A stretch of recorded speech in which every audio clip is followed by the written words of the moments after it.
Assalamualaikum warahmatullahi wabarakatuh.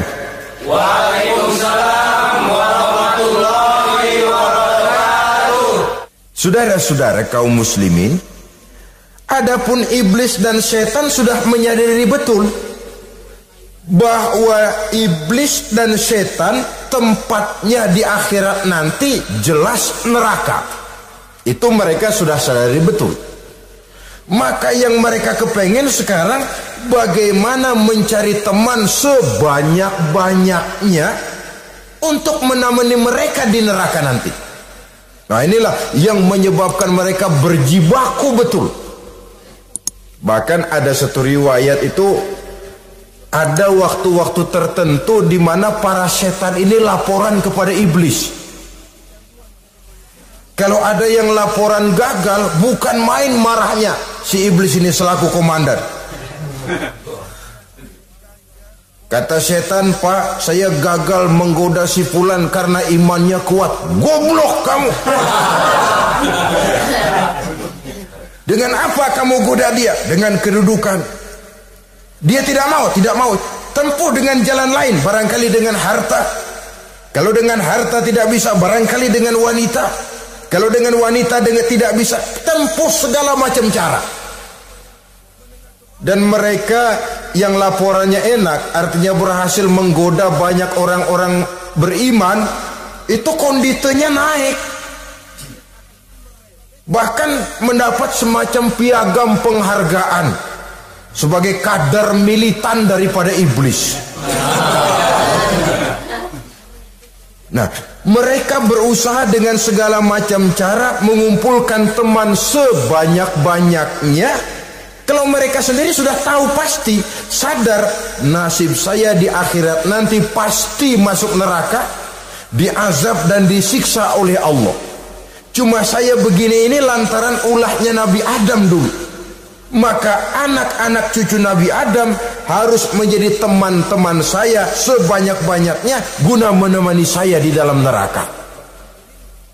Oleh karena itu, pada kesempatan pertemuan saat ini kita akan membicarakan siapa sih teman-teman setan itu. Diriwayatkan dari Wahab bin Munabbih bahwa pada satu hari iblis diperintahkan oleh Allah untuk datang kepada baginda Rasulullah sallallahu alaihi wasallam dan menjawab segala pertanyaan yang diajukan oleh baginda Nabi. Datang iblis dalam bentuk orang tua pakai tongkat. Jadi iblis itu bisa malih warna. Dia termasuk jenis makhluk halus toh, seperti halnya jin dan malaikat. Itu bisa malih warna sesuai dengan yang mereka kehendaki. Ketika datang, baginda Nabi bertanya, "Man anta?" "Siapa kamu?" Dia jawab, "Ana iblis." "Saya iblis." "Jujur." "Limadza ji'ta?" "Mau apa kamu datang kemari?" kata baginda Nabi. Dijawab oleh iblis, "Innallaha amaroni an atika wa ujibaka an kulli ma sa'altani."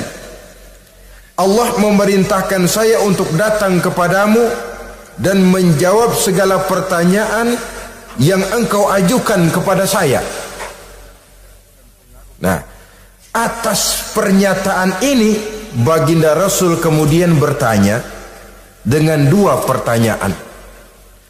Pertanyaan pertama, iblis, "Kam ikhwanuka min ummati?" Ada berapa sih teman-temanmu dari golongan umatku? Dari golongan umatku, umat Islam ini, bukan orang lain. Kalau orang kafir sih sudah jelas, itu memang CS-nya iblis. Tapi dari umatku, siapa saja yang jadi teman-teman kamu iblis? Menjadi antekmu, menjadi alatmu sejak dari dunia sampai ke neraka nanti.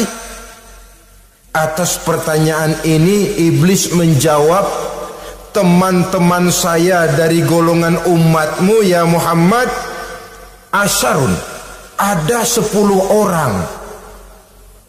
Ada 10 orang yang merupakan teman-teman iblis dari dunia sampai ke neraka. Siapa mereka? Pertama kata iblis, teman saya hakimun jair, hakim yang curang, hakim yang tidak adil. Ini bisa dimaklumi. Kenapa? Karena hakim diharapkan adalah produk keadilan. Sehingga orang mengatakan seorang hakim adalah seorang yang meletakkan sebelah kakinya di surga dan sebelah lagi di neraka. Kalau adil dia menghukum, kaki sebelah kanan yang akan menentukannya ke surga. Kalau licik dia menghukum, kaki sebelah kiri yang akan menjerumuskan dia ke dalam neraka. Saudara-saudara kaum muslimin rahimakumullah, sesungguhnya dalam kehidupan kurangnya sandang pangan bukan satunya sebab yang membuat orang menderita. Tidak teraturnya perumahan, kurangnya lapangan kerja bukan satu-satunya yang menyebabkan rakyat menderita. Tapi lukanya rasa keadilan, tidak tegaknya hukum sebagaimana yang diharapkan, itu juga bisa menjadi sumber nestapa, bisa menjadi asal dari segala derita. Oleh karena itu, hakim yang tidak adil, hakim yang curang, yang menghukum tidak berdasarkan hukum, tapi berdasarkan kepentingan, berdasarkan pesan sponsor, hukum bisa dibeli, ada istilah mafia peradilan. Hakim-hakim macam ini yang akan menjadi teman-teman iblis. Dan tiap kali palu akan diketuk, iblis sudah bukan main sibuknya. Kekuasaan di tanganmu, hijau katamu, hijau yang akan berlaku, merah kau ketok, merah yang akan jadi keputusan. Orang lain tidak tahu ini kesempatan untuk jadi kaya, ini kesempatan untuk naik pangkat. Manipulir hukum tidak ada yang tahu karena orang banyak yang awam dengan hukum.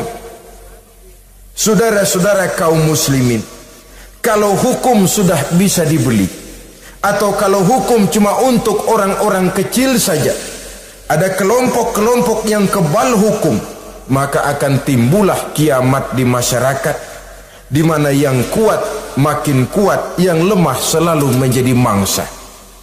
Oleh karenanya, hakim yang serong, hakim yang durjana merupakan teman-teman setan, merupakan teman-teman iblis dari dunia sampai ke neraka nanti. Ini yang pertama.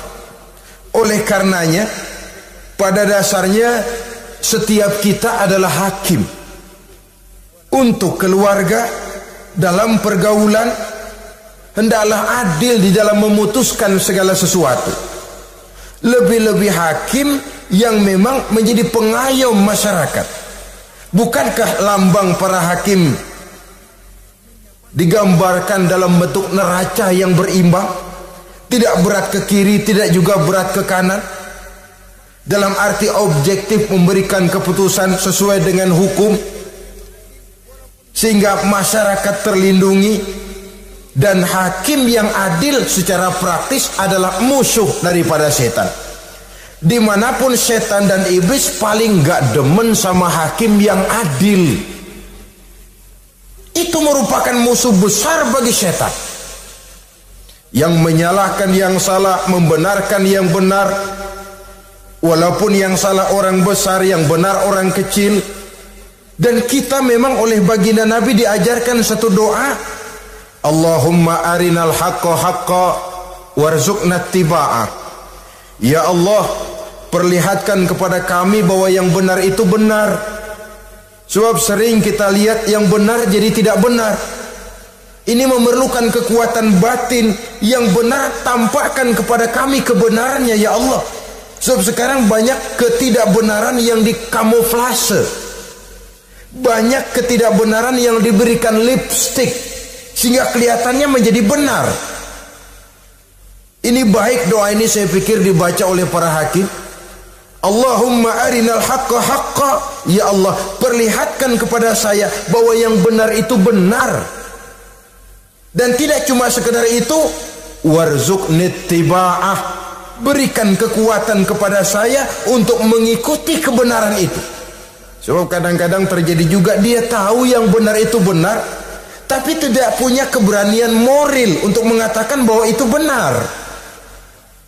Dia tahu itu barang yang hak, tapi tidak terpanggil mengikuti yang hak, tidak punya kekuatan moral untuk mengikutinya. Lalu doa ini pun disambung, wa arinal batila batilan warzuqna ijtinaba. Wahai Allah, perlihatkan kepada kami bahwa yang batil adalah batil, bahwa yang salah adalah salah, bahwa yang munkar adalah munkar. Berikan kepada kami kekuatan untuk menjauhi yang munkar, yang batil, yang zalim. Saudara-saudara kaum muslimin rahimakumullah, kita sering mencaci kaum pelacur sebagai sampah masyarakat.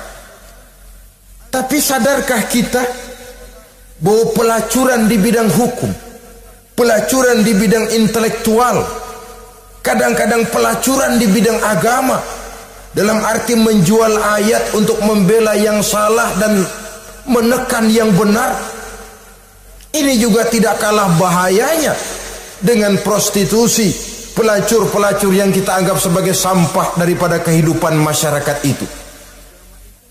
Oleh karenanya, maka hakim yang adil merupakan musuh utama daripada iblis dan setan. Mereka akan sibuk sekali kalau seorang hakim sudah berketetapan untuk melahirkan keputusan hukum yang seadil-adilnya. Ini yang pertama, teman setan adalah hakim yang nyeleweng, yang tidak adil. Yang kedua, teman saya, kata iblis, ghaniyun mutakabbir, orang kaya yang sombong. Orang kaya sombong itu teman setan. Orang miskin sombong itu lebih teman lagi tuh. Sebab ini sudah kelewatan.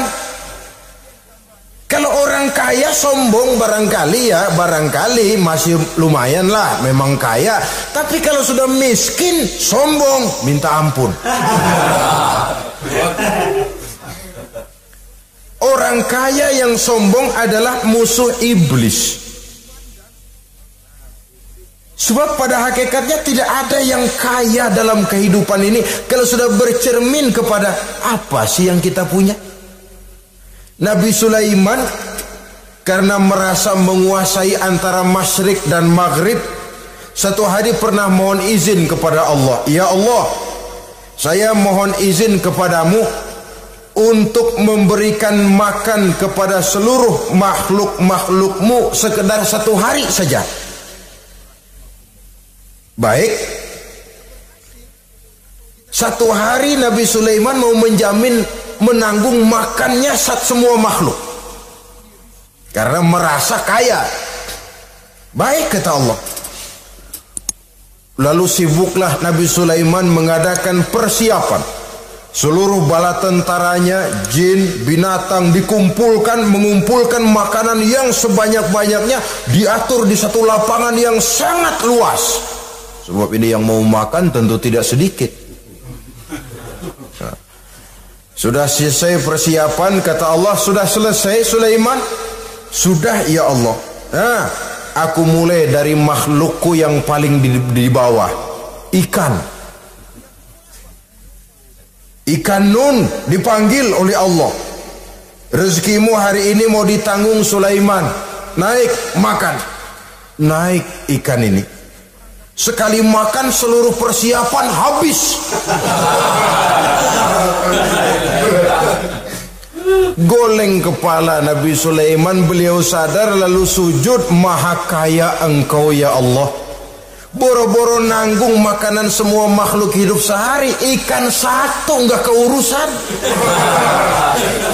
Ini baru sekali makan, bagaimana nambahnya? Jadi apa sih yang kita anggap kaya ini? Maka orang kaya yang sombong pada hakikatnya kacang yang lupa akan kulitnya. Tidak ada yang kita bawa pada saat kita terlahir ke alam ini, sebagaimana juga tidak ada yang kita bawa pada saat kita meninggalkan alam ini. Harta kita akan pindah nama. Sebab itu yang perlu kita jaga pada hakikatnya tidak lain nilai-nilai iman, sebab ini yang akan kita bawa. Cuma ironinya, karena iman itu abstrak, bukan benda, orang yang kehilangan iman tidak pernah ribut. Sebaliknya, karena harta itu materi, benda konkret, orang yang kehilangan harta cepat merasa, cepat ribut. Motor hilang, ribut. Kenapa? Motor itu benda, kelihatan. Duit hilang, ribut. Televisi hilang, ribut. Kenapa? Benda. Tapi kalau iman yang hilang, wah kelihatannya tenang-tenang saja, Pak.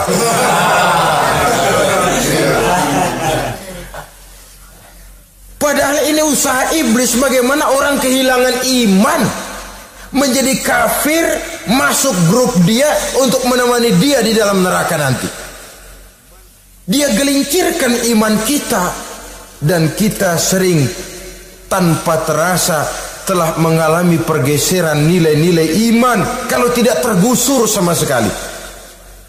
Cuma saya katakan tadi, oleh karena iman ini bukan benda, orang yang kehilangan iman kurang begitu merasa, padahal ini yang paling berharga. Sebab ini yang akan kita bawa menghadap Allah. Orang itu kalau sudah yakhruju minad dunya bighairi iman, keluar dari dunia, meninggalkan dunia dan seluruh isinya, kembali menghadap Allah dengan tidak membawa iman, tempatnya jelas sudah. Itu yang paling kita khawatir. Pangkat jelas tidak kita bawa, harta benda akan pindah nama jadi milik ahli waris kita. Tiba-tiba iman yang cuma satu itu tempat kita bergantung hilang juga dari diri kita. Dengan apa kita mau menghadap Allah? Dan kemalangan apa yang lebih besar dari orang-orang yang telah kehilangan iman pada saat dia menghadap Allah Subhanahu wa ta'ala. Karena itu saudara-saudara, terutama yang diberikan amanah berupa harta oleh Allah dalam kehidupan ini, bersyukurlah kalau saudara diberikan kepercayaan oleh Allah untuk menyalurkan rezeki kepada orang lain, seperti keran yang nyimpen air tapi tidak untuk dirinya, disalurkan kepada yang memerlukannya. Rezeki dia cuma lewat tangan saya, rezeki dia cuma lewat tangan saya. Berbahagialah orang kalau dipercayai Allah untuk menyalurkan rezeki kepada orang lain. Artinya agen yang ditunjuk jadi agen Allah, kok nggak bangga? Kalau sudah kemari cara berpikir, insya Allah rasa bakhil bin pelit alias medit bin koret.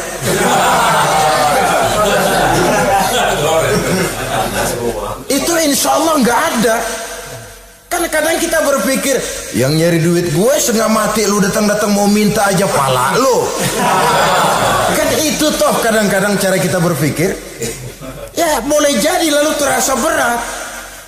Tapi kalau kembali kepada kesadaran, barangkali alhamdulillah rezeki dia cuma lewat tangan saya. Kalau saya nggak ngasih dia, barangkali nggak semudah ini saya dapat rezeki. Allah mudahkan rezeki saya karena saya sering membantu orang-orang yang memang memerlukannya. Andai kata saya nggak membantu mereka, belum tentu rezeki selancar ini. Tidak lalu enak aja, peras keringat gua banting tulang, pergi pagi pulang sore, lu datang-datang nada aja. Berbahagialah orang jikalau sekali lagi dia dijadikan agen oleh Allah untuk menyalurkan rezeki kepada mereka yang memang memerlukannya. Kalau tidak ke arah itu kita berpikir, yang timbul bakhil. Bakhil lalu bermegah-megah dengan hartanya, timbul kesombongan. Senang lihat orang susah, lalu dia sendiri dengan hartanya cuma to show only, pameran. Lewat di kampung, senang kalau orang melotot lihat mobilnya yang serba mengkilap, sepatunya yang serba mahal. Senang kalau wah, semua gaya hidupnya serba jet set. Wah, wah, wah. Senang betul kalau melihat orang sudah serba bengong lihat keadaan dia. Timbul takaburnya, sombongnya, ngenyek kepada yang lain. Maka orang kaya yang sombong, teman iblis, teman setan. Setan senang betul. Sebaliknya secara praktis, orang kaya yang rendah hati adalah musuh iblis. Saudara-saudara kaum muslimin rahimakumullah, lain memang kalau kita diberikan ilmu di akhirat nanti, pertanyaan cuma satu, ilmumu kau amalkan untuk apa? Kalau kita diberikan umur panjang, pertanyaan akhirat satu saja, umurmu kau habiskan di mana? Tapi kalau sudah harta diberikan kepada kita, pertanyaan akhirat dua, min aina iktasabahu wa fima anfaqahu. Hartamu kau dapat dari mana, kau belanjakan kemana? Depan belakang ditanya. Yang ketiga, teman iblis itu tajirun khain, pedagang yang berkhianat, baik kepada sesama teman pedagangnya karena ingin lebih maju dari yang lain. Terjadi persaingan yang tidak sehat di berbagai bidang bisnis, ataupun kepada para pembelinya dengan mengatakan barang yang baik adalah barang yang tidak baik menjadi baik. Sebab pada dasarnya apabila kaum pengusaha sudah berkhianat, akan timbul kegoncangan ekonomi. Dan kegoncangan ekonomi dampaknya adalah melahirkan kelas-kelas kemiskinan. Kemiskinan merupakan satu perangkap iblis. Biasanya orang kalau udah melarat udah dekat banget sama kafir. Ya, kalau tidak dilatar belakangi oleh nilai iman yang kuat, udah melarat udah dekat benar dah sama kafir. Apalagi iblis ini menggodanya, pandai dia. Kepada orang miskin dia datang dengan bujukan materi. Kepada yang cukup hartanya dia datang dengan bisikan lain. Pendeknya iblis dan setan itu kalau ibarat tukang joget, dia ngerti betul irama kendang.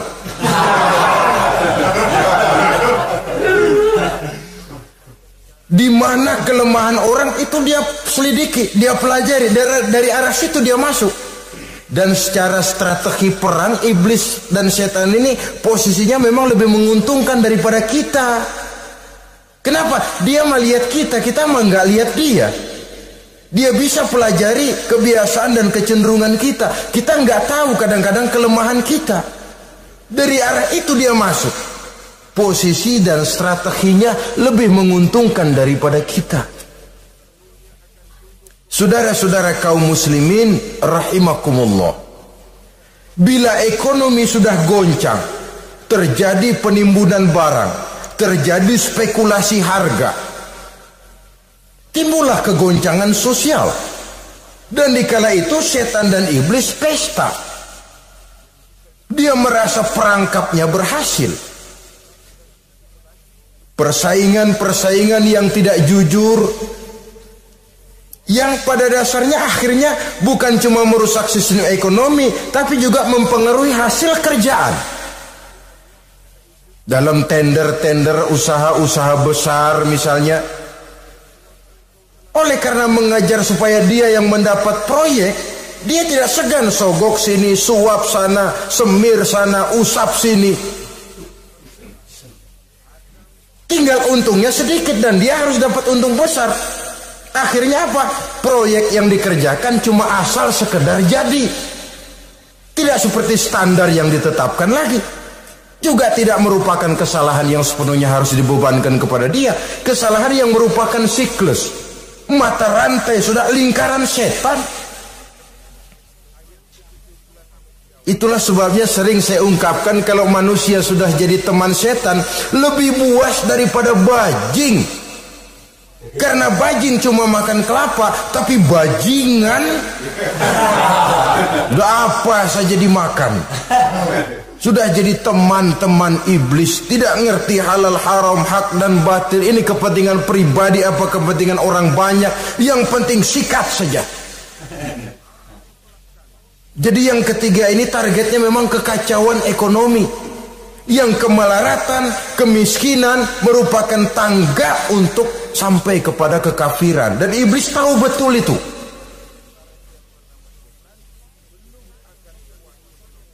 Lain misalnya contoh yang diberikan oleh Rasul. Rasul kan pernah dagang di kala remaja itu, membawa dagangannya Siti Khadijah, kain.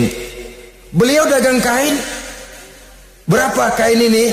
Oh, kalau ini saya ambil dari Ibu Khadijah 25 rupiah. Saudara mau beli saya berapa terserah, asal saya ada untungnya. Dan kalau modalnya 25, betul-betul beliau bilang 25. Jujur. Kita kan enggak, udah bohong campur sumpah lagi.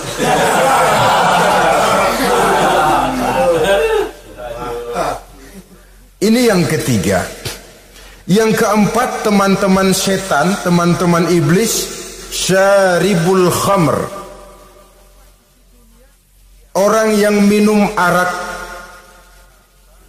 pemabuk, itu teman setan.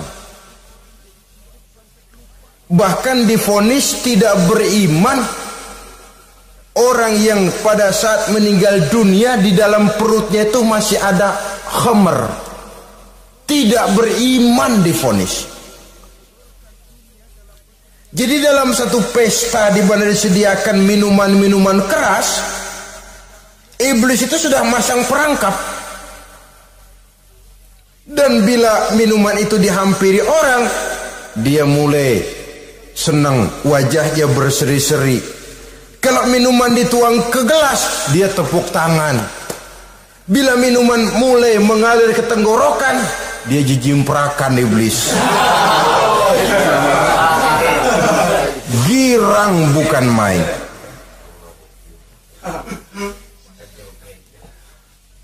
Saudara-saudara kaum muslimin rahimakumullah. Kenapa pemabuk merupakan teman setan?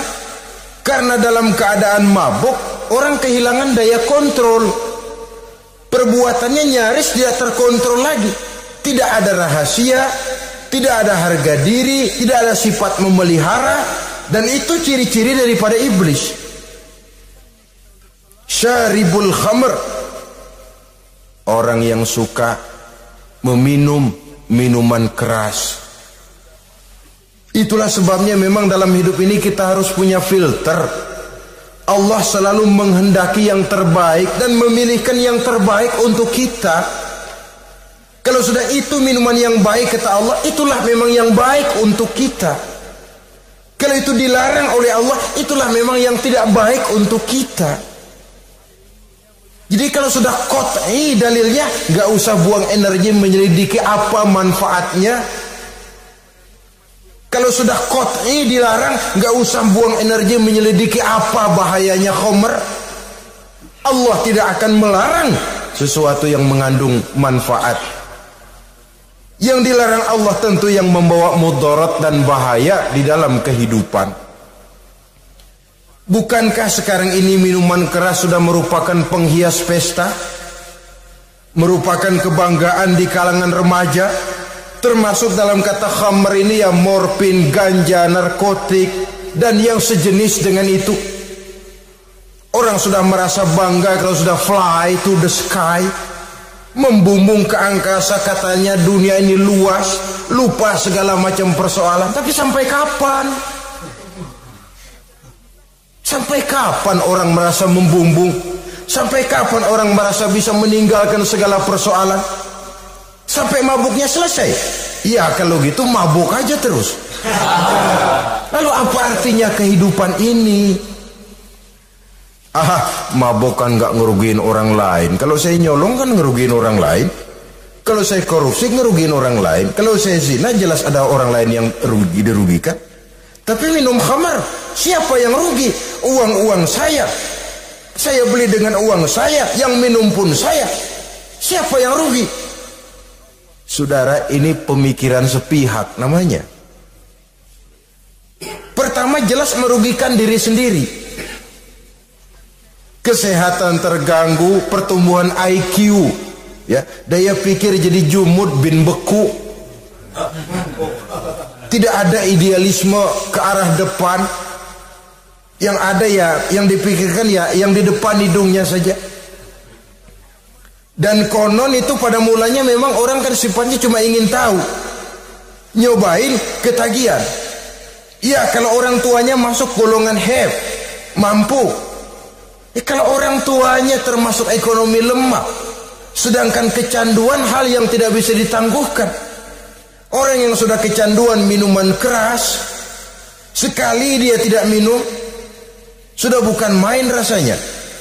Orang yang sudah biasa minum ganja, morfin, narkotik, satu kali dia tidak bertemu itu, sudah nggak keruan rasa. Orang tuanya tidak mampu, kenapa lalu nggak ngelamun yang negatif? Ya kalau dia keluarga have, orang tuanya masih ngelarang, dia bisa jual hal lain di rumahnya yang ada harganya. Tip dek kah itu, video kah itu, mobil kah digade dulu. Kalau di kampung anak-anak muda yang menengah ke bawah, kenapa enggak ayam orang disamber?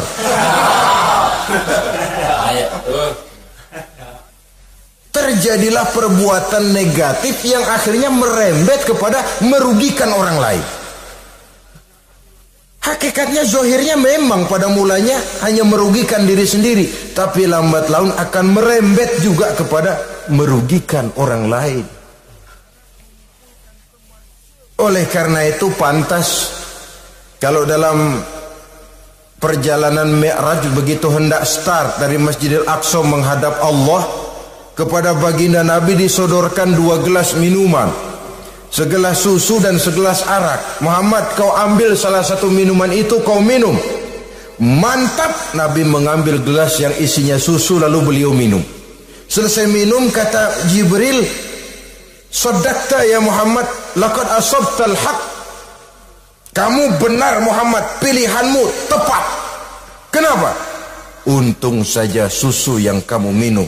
Kalau arak yang kamu ambil, kamu pilih dan kamu minum, pasti umatmu bakal pada jadi umat teler semua nanti.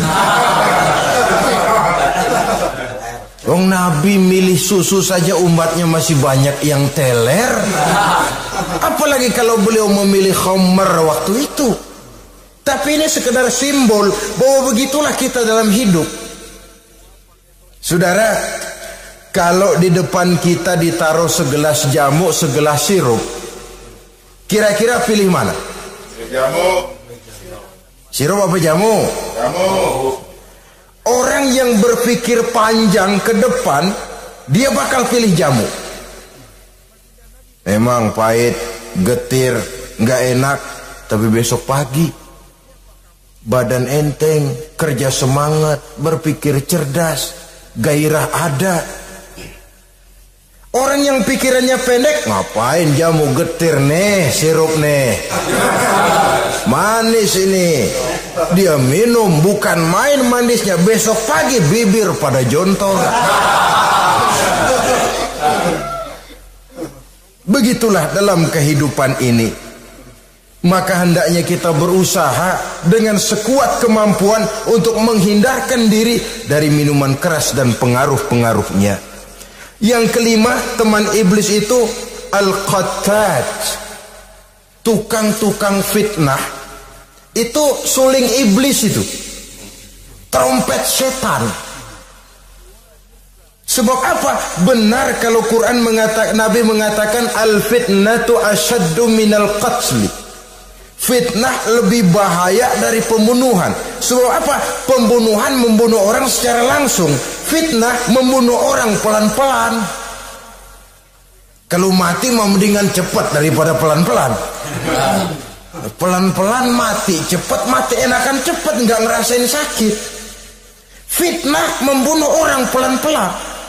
Nama baik orang hancur, dicoreng-moreng di tengah masyarakat. Maka tukang-tukang fitnah, teman-teman setan dari dunia sampai ke neraka nanti. Karena fitnah lebih bahaya daripada pembunuhan. Mengada-ada yang tidak ada diada-adakan, fitnah. Melebih-lebih, berita semeter jadi 3 meter, yang 2 meter. Ya kalau positif, kalau negatif, fitnah. Memang orang bilang kalau kita nitip duit jangan harap lebih, kurang bisa. Tapi kalau nitip omongan jangan harap kurang, pas saja sudah untung itu.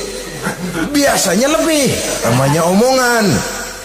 1 meter jadi 2 meter, 2 meter jadi 3 meter. Itu sifat dari yang namanya omongan. Kita kirim uang, udah gak bakalan lebih dah.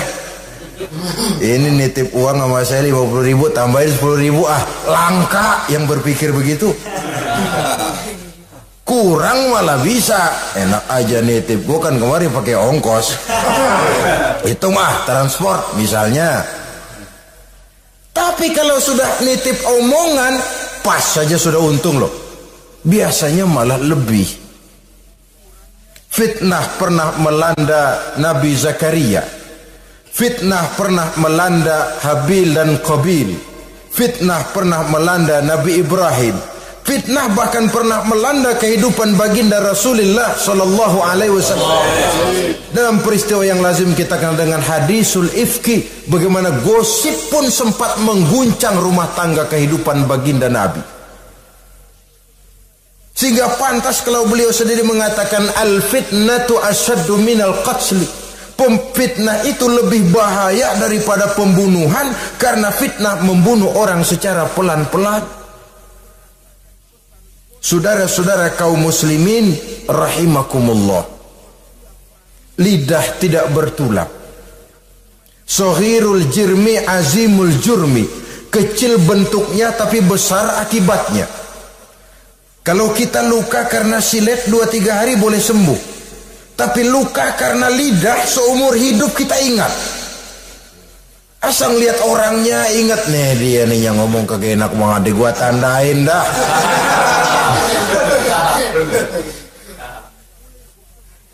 Itulah sebabnya pepatah bilang salamatul insan fi hifzil lisan. Orang akan selamat jikalau dia pandai menjaga lidahnya. Saudara-saudara kaum muslimin, yang keenam, teman setan sahibur riya. Orang yang riya, beramal cuma to show only, supaya ingin dipuji orang, ingin dilihat orang, riya namanya.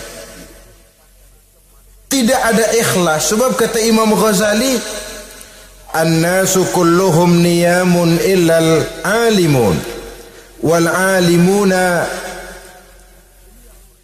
an-nasu kulluhum mauta illal alimun, wal alimuna niyamun illal amilun, wal amiluna mughtarruna ilal mukhlisun. Manusia itu pada hakikatnya mati kecuali orang alim. Orang alim sekalipun hidup hakikatnya adalah tidur, kecuali orang yang mengamalkan ilmunya. Dan orang yang mengamalkan ilmunya banyak yang tertipu, kecuali orang yang ikhlas. Tepat ini fatwa Imam Ghazali. Manusia hakikatnya tidur kecuali orang yang alim. Orang yang alim walaupun hidup tapi tidur. Hidup tidur, ya nggak bisa berbuat banyak kecuali orang yang mengamalkan ilmunya. Dan orang yang mengamalkan ilmunya banyak yang tertipu kecuali yang ikhlas. Jadi kalau amal itu adalah jasad, ikhlas itu adalah ruh. Amal tanpa ikhlas patung. Patung tidak bisa berkembang, tidak bisa berbuat banyak, namanya patung. Itu amal tanpa ikhlas. Ini termasuk penyakit batin toh, ikhlas, riya, ujub, sum'ah. penyakit kepengen didengar orang, penyakit kepengen dilihat orang. Wah, kalau sembayangnya dilihat orang mantap betul, kayak besok mau mati. Tapi kalau sudah sembahyang nggak dilihat orang, wah kilat khusus, cepat bukan main. Ria. Ini yang menghancurkan amal ini nggak terasa. Sifat kita sendiri. Ria ini menggeragoti amal sebagaimana api menggeragoti kayu bakar. Yang ketujuh, teman setan akilu malil yatim. Orang yang memakan harta anak yatim. Itu setan senang betul itu. Dia bisikan, nah, kau kan ngurus anak yatim. Kau sudah menanamkan budi kepada mereka, jadi wajar kalau kau ambil bagian. Mula-mula memang dalam batas yang wajar, makin lama malah berebut sama yatimnya. Makin kesonoin, yatimnya malah nggak keduman, panitianya yang kenyang. Akilu malil yatim, orang yang memakan harta anak yatim secara zalim, ini merupakan teman setan. Sebaliknya, orang yang melindungi anak yatim, kata Nabi, seperti dua jari ini dengan aku di akhirat nanti. Dekat derajatnya dengan Rasul. Yang kedelapan, teman setan al-mutahawinu bis shalah. Orang yang nganggap enteng sholat, ngenteng-ngentengin sholat. Nanti aja dah, kalau udah tua-tuaan, sembayang mah gampang, saban sari ada. Kalau ini nih tinju jarang-jarang. Al-mutahawin, ngenteng-ngentengin. Pada dasarnya agama itu mudah. Jangan dipersulit, tapi juga jangan dipermudah. Agama itu tidak berat, jangan diberat-beratin, tapi juga jangan dienteng-entengin. So yang enteng kalau kita entengin, akhirnya menganggap remeh. Mulanya memang sedikit, makin lama makin banyak, makin lama makin banyak, makin bertumpuk. Apalagi kalau sadar kita sholat adalah tiang daripada agama. Bagaimana rumah akan tegak tanpa tiang yang kuat? Bagaimana agama akan tegak dalam diri seseorang kalau sholatnya dia enteng-entengi? Jangankan yang sunnah, yang wajib saja. Kadang-kadang tutup lubang gali lubang. Padahal itu merupakan tiang pokok. Rumah itu untuk kuat harus ada tiang-tiang tambahan. Tiang tambahan ini ya nawafil, ya rawatib, solat-solat sunnah itu untuk menjaga stabilitas temperatur batin kita kepada Allah. Al-mutahawinu bis shalah. Jadi kalau sudah masuk waktu beduk misalnya berbunyi, azan berkumandang, iblis mulai menyebar bala tentaranya. Pasukan siap.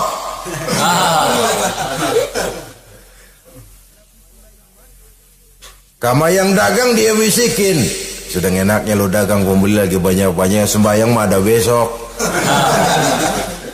Sama yang kerja, jangan ditinggal, ini kerjaan tanggung, sembahyang masih ada besok.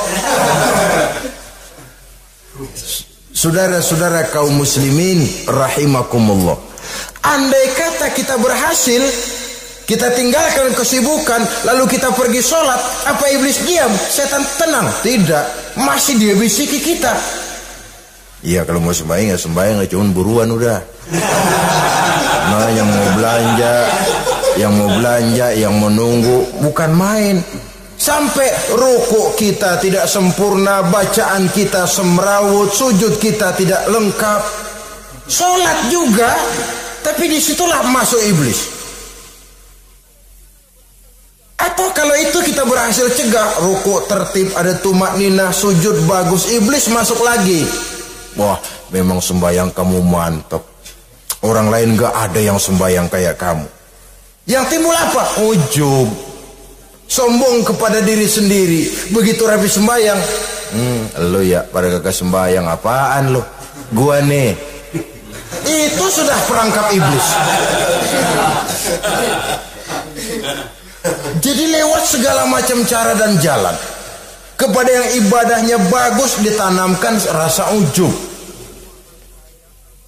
Kepada yang mau berusaha bagus ditanamkan sifat was-was, buru-buru. Saudara-saudara kaum muslimin, ini yang ke-8. Yang ke-9, mani'uz zakah. Orang yang enggan membayar zakat itu teman setan. Gak ada urusan sama zakat. Sayang-sayang harta dizakatin. Saudara-saudara, padahal zakat itu kata Nabi, zakku amwalakum biz zakat. Bersihkan hartamu dengan zakat. Jadi barangkali bercampur harta itu dengan sedikit yang tidak baik, bercampur dengan yang kotor. Zakat itu membersihkan yang lain.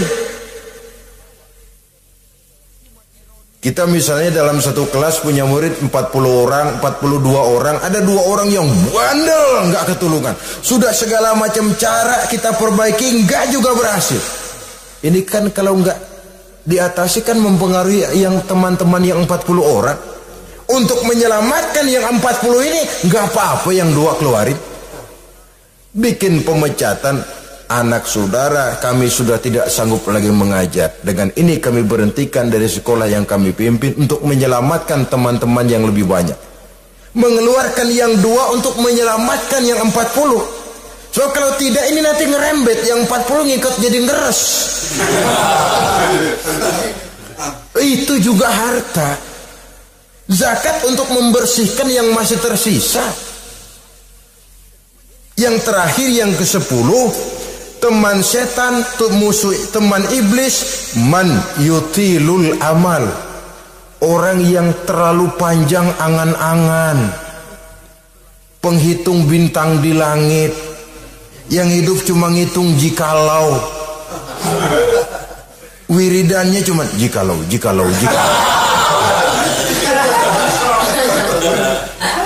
Tidak pernah mau berbuat, cuma angan-angan kelewat panjang. Yang ngelamun kan nggak ada sekolahan, ya siapa juga bisa ngelamun. Orang bukan tidak boleh bercita-cita, bahkan cita-cita yang mendorong kita untuk bergairah dalam kehidupan. Tapi kalau cita-cita tanpa langkah konkret, yang penting kan punya kemauan, lebihnya tawakal, nggak cukup. Pernah datang ke masjid seorang sahabat. Begitu sampai dia turun dari onta langsung menghadap baginda Nabi. Nabi tanya, ontamu udah diikat belum? Belum ya Rasul. Kenapa? Saya tawakal kepada Allah. Tuh orang diomelin sama Nabi. Ikat dulu, habis gitu baru tawakal. Betul toh. Ikat dulu tuh onta, lebihnya baru tawakal. Kalau udah diikat masih lari juga, itu tawakal. Lah belum diikat udah tawakal. Orang yang terlalu panjang angan-angan, yang akhirnya kalau tidak merusak cara berpikirnya, akan mendorong dia kepada perbuatan yang negatif untuk mewujudkan angan-angannya itu. Macam misalnya ya, pakaian kepengen bagus, harta mau banyak, usaha ogah, kerja capek sedikit tidak mau, kepengen seperti orang-orang, lalu ngelamun. Kalau tidak jadi gila, ya merusak perbuatannya. Kan berapa banyak orang yang kepengen kaya gagal lalu jadi sableng. Kertas koran ditumpukin, dikantongin, dia kira gepokan duit. Hawanya duit udah banyak aja. Tulul amal, terlalu panjang angan-angan. Nah, saudara-saudara, kalau kita sudah tahu itulah teman-teman setan, teman-teman iblis, mari kita berusaha jangan termasuk salah satu di antara 10 orang yang menjadi teman-teman iblis ini. Lalu cara untuk mengatasinya bagaimana?